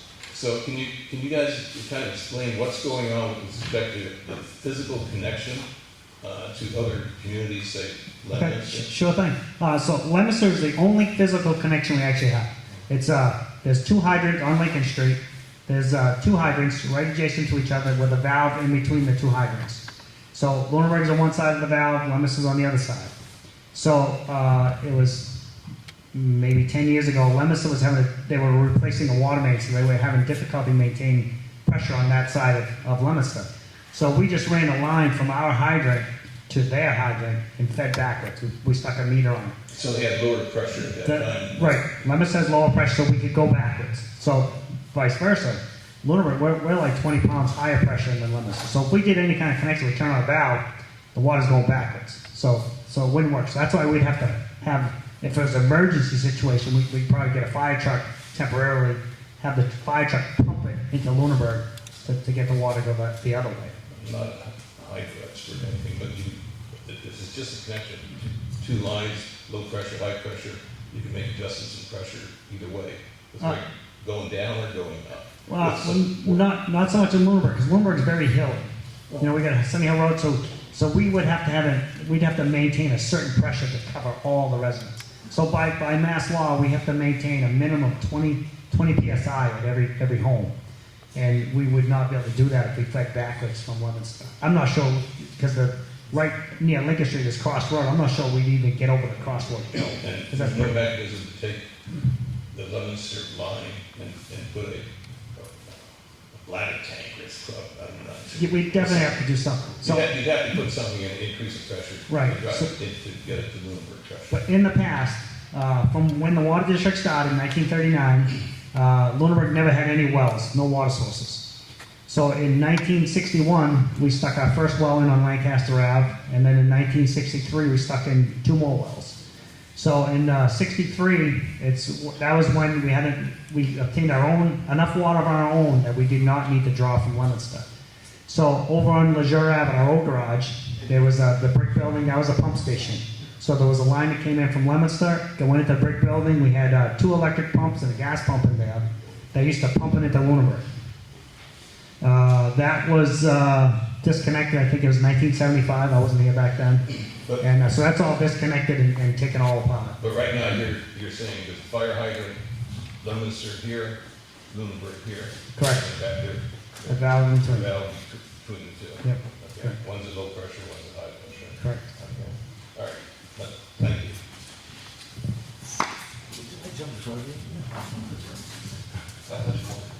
Hi, Doug Waters, 80 Horizon Isle Road. I think everyone here is just having sticker shock. Is there any way we could put a second well in at Keating? It's possible. It would be very difficult. So right now we're in the draft Water Management Act permit process to get a new permit for Lunenburg. And Keating's actually came up as a fishery, cold water fishery area. So that's a sensitive area. And I don't think they would allow another well to go in that sensitive area. Just for an example, Shirley Water District put in a well. It's probably 2,000 feet upstream from that. It was a very capable, very high producing well, but because it's in that aquifer with the cold water fishery or whatever, they were restricted to 300 gallons a minute. So I think if we did another well there, I'm not sure they would even let us do it. I know when we put that well in, that was I think it was 2009 when we actually did it. We received actually stimulus money to assist us with it. I think we ended up getting like $600,000 for it. And if we went over the current capacity, which is 1,000 gallons a minute, we would have to go through MEPA. And if we went through MEPA, then we would have lost all that funding. But so I think the 1,000 was then we would have to go into all kinds of other environmental requirements and I don't think it would make it. Is that something Ty and Bond could help figure out at all, or if we could put a second well in there? I'm just thinking proximity, you're going to build a building anyway, you know, PFAS and stuff like that. If you had a second well in there, maybe that's some cost savings down the road. Well, as my colleague, I think, alluded to during the initial presentation, there's always a potential alternative to look at developing another source, but it's an extremely long process. And as we were talking, I was thinking about, I'm actually in the middle of trying to permit a new source for a water district in the area that we're now over 10 years trying to get through what's called the new source approval process. We actually ran the pumping test 7 years ago on this well, and it might be a little bit unusual, but it's not. You know, the permitting process and the approval process to develop a new source is a very long, permit-intensive process. And you know, as you know, Fran mentioned, because of the potential environmental impacts, DEP would be very stringent on what would get, if anything, get approved, and being able to add an additional withdrawal source at that location. Okay. Do you think, given the current fact of the lowering of the PFAS levels, that they would expedite such a thing, or? Highly unlikely. It'd probably be the other way around. Because most likely, another source at that location is going to also have contamination. So it will still, it'll still require treatment also. Yeah, I mean, at this point, we've got PFAS anyway, so. Okay, that was it. Thank you.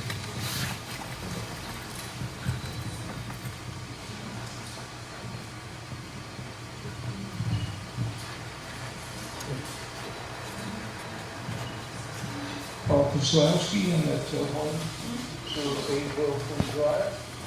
A couple of questions. Sure, thank you. Is that better? Yep. Got a couple of questions about the crystal ball that apparently we're looking through to try to discern what the actual impact is of the EPA promulgation. From what I'm reading, the actual piece that was handed out, it appears to be that they don't even have a hard and fast way of looking at the timetable, because between the proposed and the promulgated regs, already they've relaxed from 3 to 5 years. And recognizing that it does take quite a long time to go through the permitting process, I'm just wondering why we didn't look at a broader number of choices to begin with. These are the Lancaster, Hickory Hills, Keating.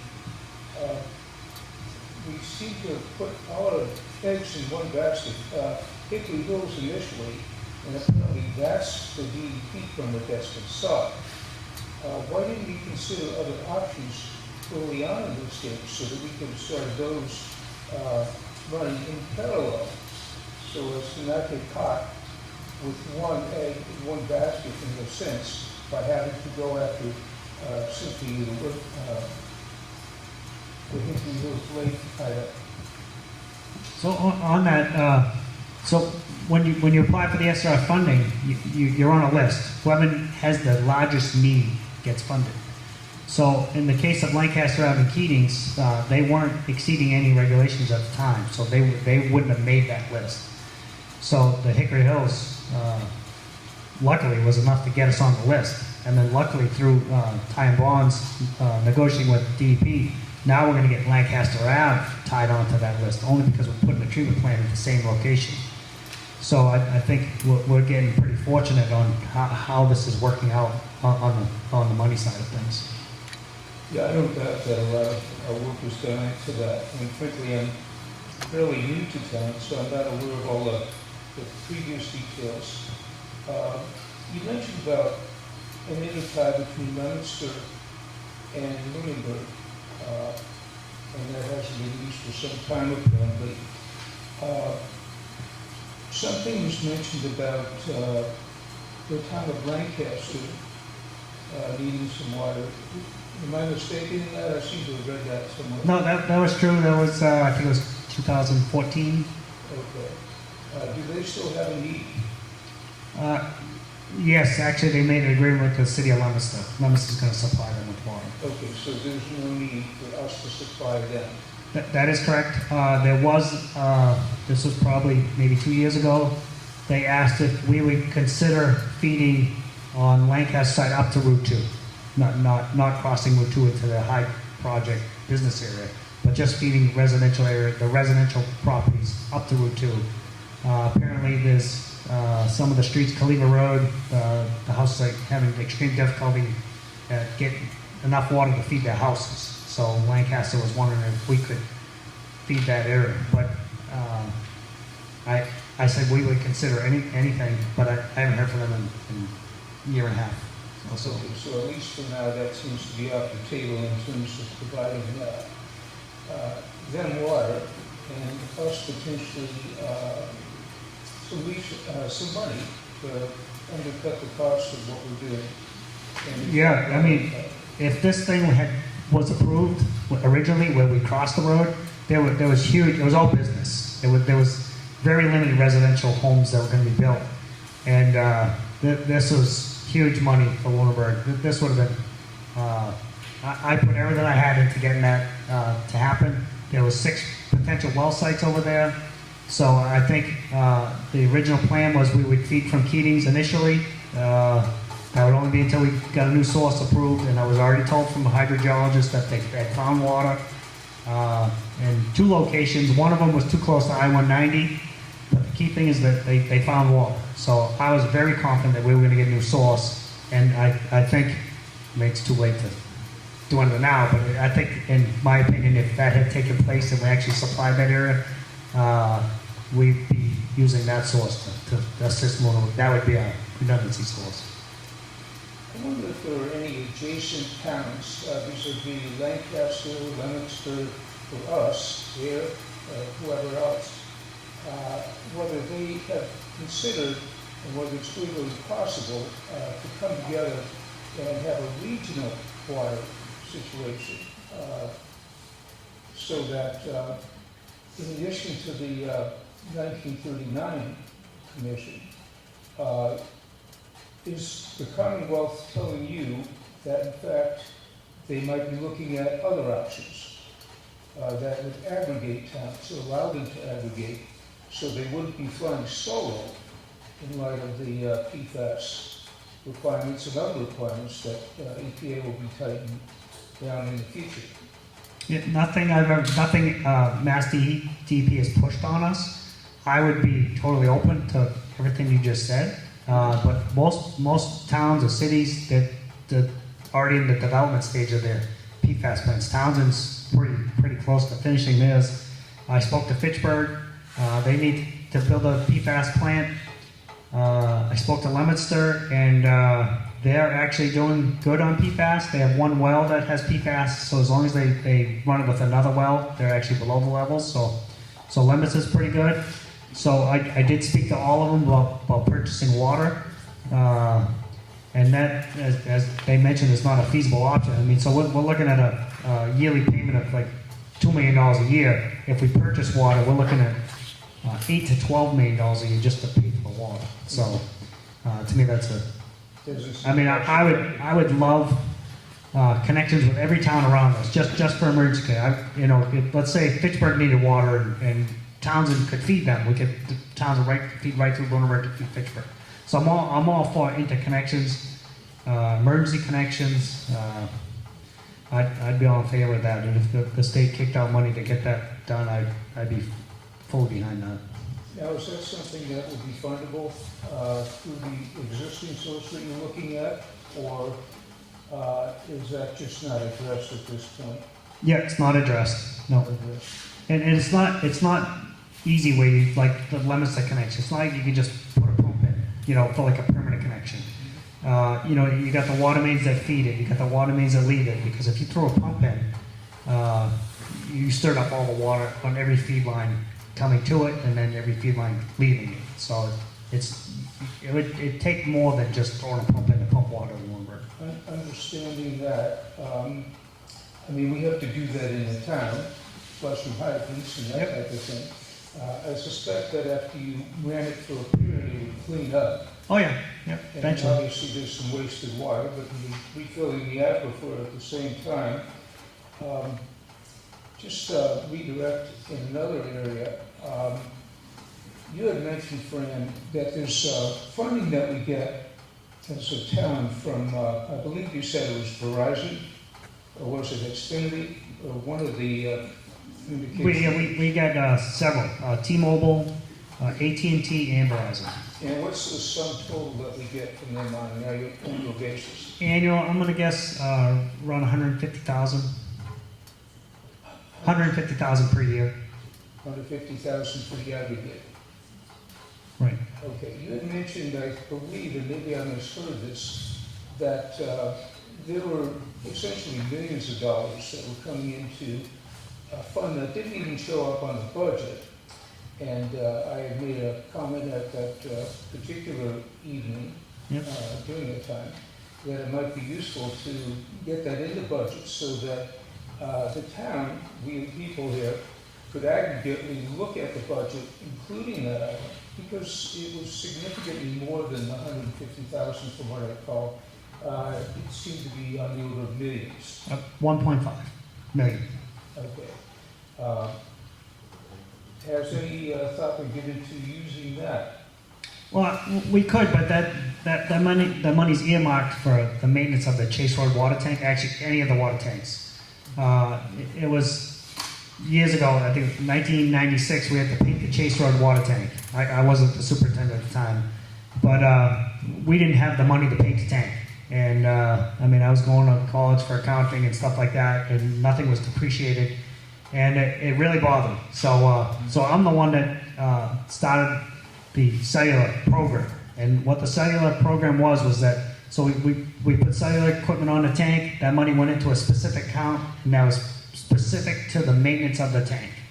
So right now, we're watching the tank. It's supposed to be a 20-year lifespan for the painting system. So it was 1996, so we're way past the life expectancy. So we keep rechecking the tank. Because once it fails, now it's starting to rust, and the cost to repair it is much more significant. So we're watching it, but we don't want to waste money and paint it when it's not needed. So we have the money to paint the tank, and they estimated $1.5 million to paint the tank, and that's what we have. So maybe once that thing's done, then maybe we can do something where we put that in the budget, reutilize it. But if it was desperate, we could take that money and spend it on some kind of PFAS part of the project. But then we're going to the water takers thinking, hey, we need $1.5 million, and so no matter what, it's going to make things difficult down the road. I can see that, and frankly, it's always challenging to make it all work within a budget. I think that the concern that I have is that the budget is not fully inclusive of all the resources, namely that particular resource. I'm wondering if there's any way that by the next meeting, say, you could actually include that in the total budget so that we could discern what that is and get a full understanding of what the resources are available to us as a town to accommodate or then actually fund any of the items that are on the table now. Okay, so on that, our annual meeting, we do a report, and that's where you see all that breakdowns on how much money we have in the bank, that's like surplus, cellular. So you can see it all in the bank, and you can see every year how much it increases. So it is in the book, but it's not part of our budget, because our budget is specific to what we expenditures for. Electric bills, trucks. Right, yeah, I understand that, and I mentioned at that time, I've worked for colleges and universities, and frankly, we had to include, it was mandated by, president or provost, that we include everything, not only for our budget items on an annualized basis, maintenance and things of that sort, but they mandated that we also include reserve for renewal that would accommodate any changes that would come up as far as capital expenses, vis-a-vis painting the water tanks. That's a cost that is a big nut to swallow, and it comes every so often, and you don't know what it's going to be this year, or in 5 years, or what it could have been, but it could not have been, say, 5 years ago. The point is, I think it should be part of the budget, so we look at the whole budget and be able to see, as a town, what our resources are, because currently that's not in the budget. I made a comment about that at one of the previous Right, I remember. Yeah, so the budget, the budget is all the money that goes up. It's not really representative of what we have for assets. It's not like a regular business. Municipal is just, we got the money, we got the revenue that came in. We don't even look at that to create the budget. The budget is just what we spend out. But when we set it up, we look at the revenue that comes in to make sure we can, satisfy the needs. But all the auditor and all that, so maybe what you want to see the auditor's report. And that shows all that information that you're talking about. Yeah, I'd certainly like to see it. I'm sure people in the... We can get you a copy, yep. Yeah, that would be great. But again, it would be much more transparent for all of us if that additional money that we get from whatever resources, the cell tower items involved with the actual water tanks, or any other potential resources, so that it's essentially transparent to everyone, to yourselves, to us, so we can make, again, the right decisions for the community. Can you put it on the website instead of handing it out to individuals, the auditor's report? Yeah, we could check, it's a really big report, so maybe we can, maybe, So that we can just. we'll have to look at that, but it's not a bad idea. I'm not opposed to that. And also, just so you know, on the money side of things, we did file a class action lawsuit against 3M and DuPont because of the PFAS. And apparently that's moving forward on payout to the people in the class action. We're not sure our exact number, but it's in area of more than $2 million. So that'll be put to the funding of this once it's finalized. Yeah, I think that would be encouraging for any of us that have to vote yes on any option or no on all options. Again, it's information that would allow us to really see what we need to see, to be intelligent about this whole process. Yep, I'll pass that on to the clerk treasurer. She can deal with that. Sorry to add to your work, but I think you're feeling what I'm feeling about this. It's just a lot easier to have everything before you when you make decisions. You as a board, us as people in the town, we're all working together with the same community. Thank you very much. All right. Thank you.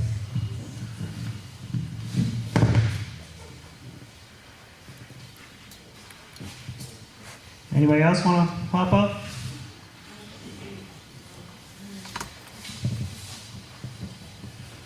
Okay, I'd like to thank everybody for coming. A lot of good information shared tonight. I encourage anybody to also come. We're going to have another one of these town-wide event at the high school, April 25th. This has been recorded, so I'm assuming it'll be rebroadcast. Do you have a question? Okay, hold on, we got another question. Yeah, I'm just thinking, if we don't take advantage of this 0% and we kick the can down the road like some people want, what happens if we miss out on this funding and we don't get any funding? Do you know what that's going to add to the cost of this treatment plant? It's going to go up significantly.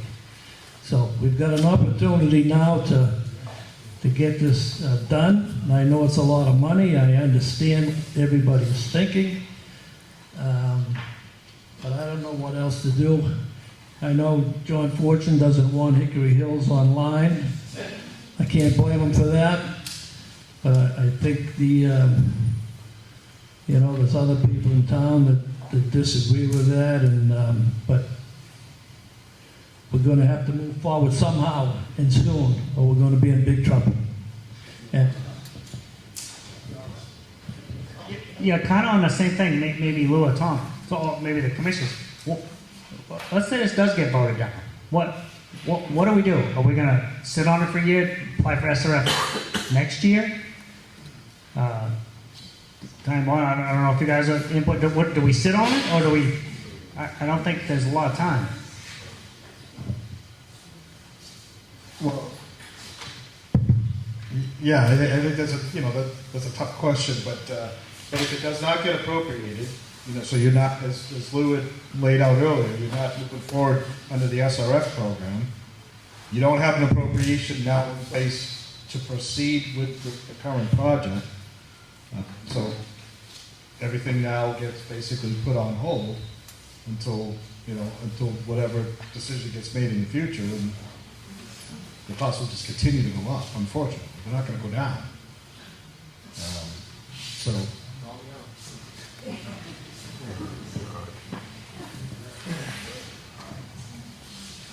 I'm glad I moved. Call me out, John. I used to be in there. I lived at 26. Yeah, that's right. So yes, I'm John Fortune, 15 North Drive. Call me out, so I got to respond. The answer, it's not a simple answer, we all know that.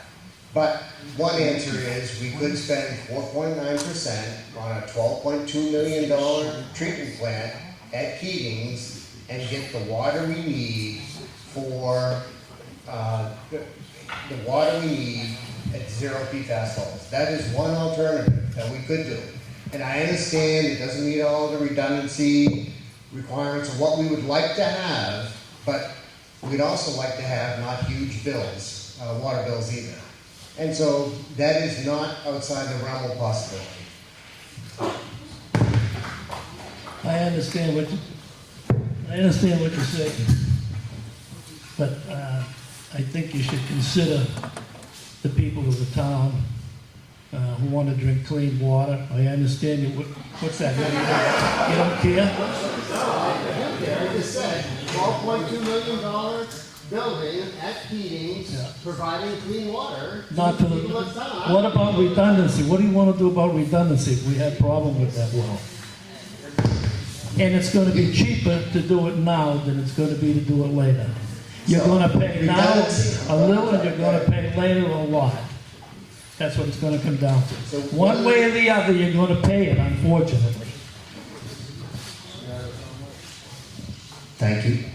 Redundancy, we could have a separate well pump available to us, right? 24/7, we just have one there, it's available, that's redundancy. Controllers for that pump, if we need those, that's redundancy, right? These things don't go down and shut down. We have tanks that'll run us for several days, a few days. I don't know, I calculated 7 days, but maybe that's not right, Fred can tell us, but it's not no days, right? So there are things there too. It's not either Hickory Hills or nothing. That's the point. It's not either, it is not that we have to have Hickory Hills running or it doesn't get done at all. That's not the case. That's what you would like it, that's what you're saying, but that's not the case. That's what the funding is for. That's what The 14.9 million at 0% that we've earned, that is what's available now if we take advantage of it. I hear you. Yep, that's true. For a $45 million solution. Not 45. It is, because you're going to run both wells. Okay, so I think we understand. There are a couple things, if I can speak to some of your comments, John. Yes, we can have pumps. We can have backup stuff down there. But it doesn't save us. Takes one gasoline tractor trailer to roll over on Lancaster Ave and all those wells are offline. So something similar like that. So we're saving money, but we're putting all our eggs in one basket. And yes, we're saving money now because we're spending less now on that one project. But the longer we wait on other projects, the representatives from Time Bond, they've told us the costs are going to increase. I think we asked them to put together a comprehensive master plan for our whole system. And I think they did a great job at that. It gives us redundancy, it gives us clean water, because I understand the financial impacts that people are talking about here, but I got 2 daughters, and when I hear that the impacts of PFAS affect them if they have kids, it scares the crap out of me. So the health and the well-being of the public is more important to me, to be really honest, than the cost of it. And I think that Ty and Bond has done a great job with recommending for us to apply for SRF funding and get at this early so that down the road we save money. Are there other options? There could be. Okay, there are. But this is the plan that we have before us. And anything after this, it is definitely my belief it's going to cost more. So, that's where I'm at.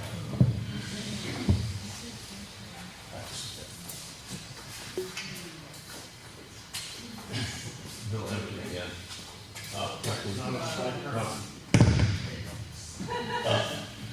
I just have to take exception with the equation of not wanting clean water and starting up the Hickory Hills well. totally disconnected. One has absolutely nothing to do with the other. And so I don't think that a message should be out there that, gee, we want clean water. Everyone in this room, everyone in the town wants clean water. We're all for reducing the PFAS because it's good and because we have to. It's not related to that well. It's just not. That's all that well is all about redundancy. The funding is. Yeah, the funding is, but I mean, you get funding because you need to do something. You don't do something because you can get the funding.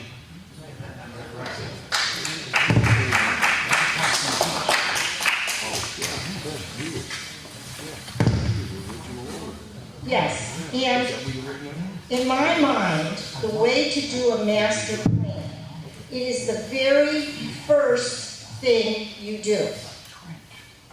Before you do anything, you do a master plan.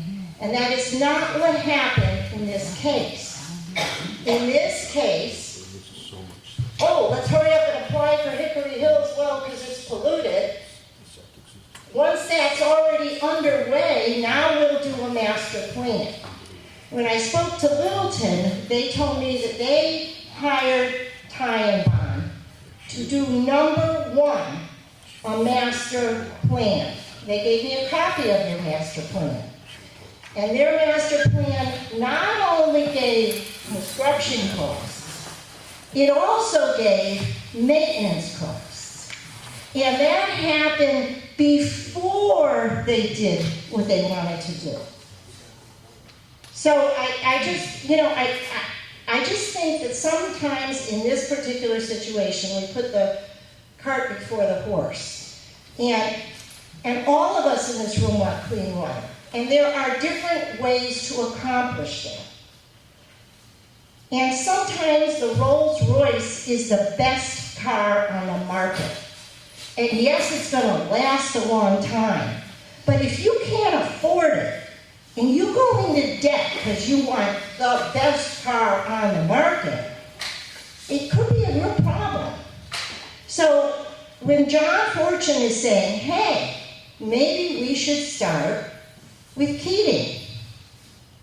Maybe we should start with a really active well that has low PFAS, and Lou, once before in a meeting, you did say that higher PFAS are going to go through the filters faster and require changing them more often. And so maybe we should do Keating and get a filtration plant for Keating. Then we look at our budget, we look at our annual budget, we check it out, we see, okay, now we have some more money saved up, let's do Lancaster. You know, if a designer dress that costs $10,000 is on sale for $6,000, do I still buy it? No, because I can't afford it. And the people in town may not be able to afford the Rolls-Royce.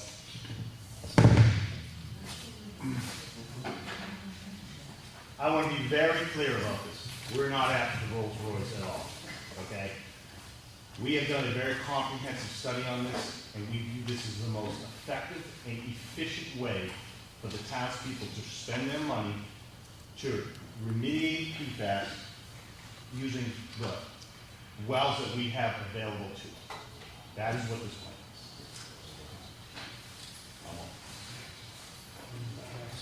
No, sit down, sit down,